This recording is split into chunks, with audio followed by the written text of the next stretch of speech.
The auditorium was silent. I stood at the back, watching them, my stepchildren, gripping the microphone with shaking hands.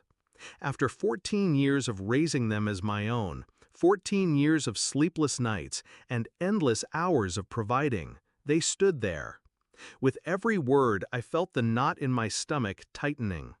"We want to thank our real dad," they said, their eyes searching the crowd, scanning for approval. "Not the loser who just paid the bills." The words landed like a blow to the chest. The audience laughed, clapped. It was a joke, but not to me. I smiled. It was the only thing I could do. That night I didn't sleep. I lay there staring at the ceiling. The words echoed in my mind. Real dad. I had been there for them since they were just children. I had given them everything. My time, my money, my love. But none of it mattered. I remembered the day they came into my life.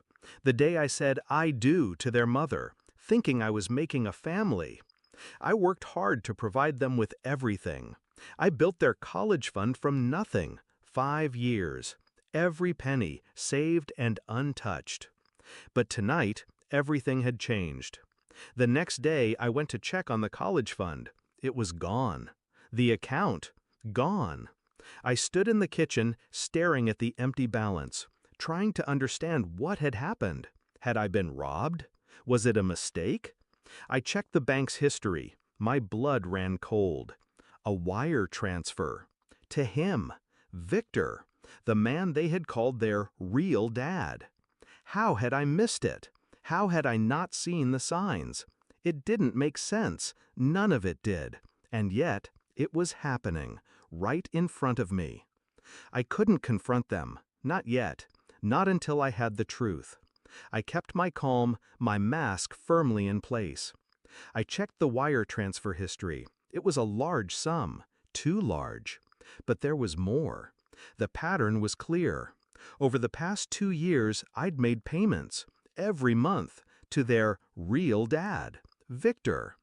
My first instinct was to confront him, to break down the door and demand answers. But no, that wasn't the way to do this. I needed to outsmart them, outplay them. I contacted my bank.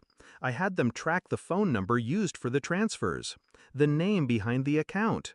I didn't need to confront them right now. I didn't need to raise suspicion. I was calm, too calm. I watched them, their every movement, every glance exchanged between my wife and the kids. I couldn't show emotion, not yet. I had to be strategic. I even sat through dinner with them, pretending everything was fine. Victor was out of town, but I knew he was involved. They were all in it together.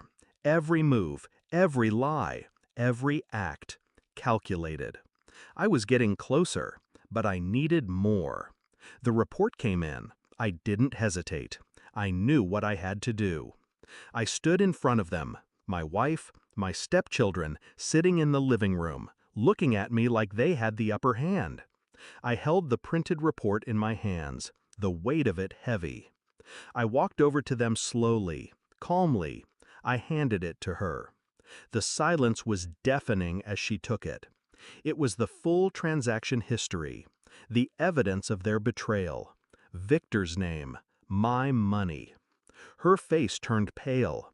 She looked up at me, her eyes widening in horror. I didn't, she stammered, but her words died in her throat. I didn't speak. I had nothing to say to her. I knew the truth. I had exposed it. She knew she couldn't hide anymore. I saw it in her eyes. The guilt, the shame. And for the first time in years, I felt nothing for her. She wasn't my wife anymore, not after this. It was time to end this. I had planned it out in my mind, how this moment would unfold.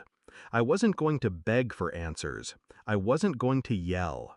I was going to make them face the truth. I stood there watching them crumble. They didn't know what to say. My stepchildren, the ones I had raised, were too stunned to even speak.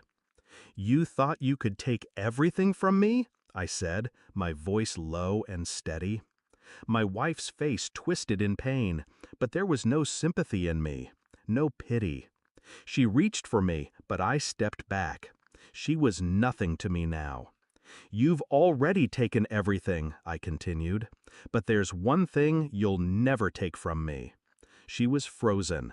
"You've taken my money, my trust, my time, but I still have my power." I turned and walked away. It was the last time I would see them. I didn't look back. I couldn't. I didn't need them. Not anymore. They had shown me who they really were. I'd done what I needed to do. I'd exposed the truth. And now I was free. No tears, no anger, just clarity. I had nothing left to lose. And I walked away, leaving them behind.